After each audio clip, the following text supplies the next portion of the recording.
اليوم عملت لكم شوربة عدس بتشهي.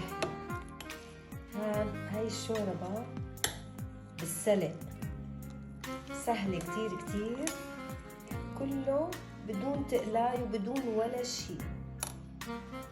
بصل وتومة وعدس وسلق وزيت زيتون ومعلقة كمون ورشة ملح.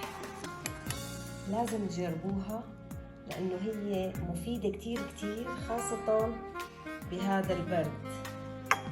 تنفع للرشح، للسعلة، لأي حدا مريض، كتير كتير بتفيد،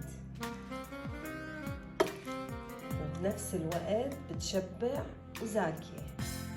وعملت جنبها سلطة عروق السلق.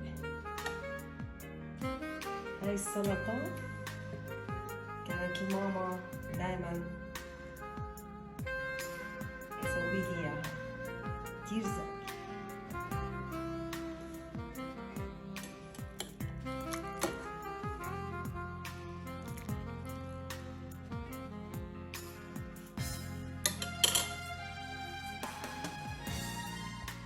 سلطة عروق السلق بتشهي بالطحينة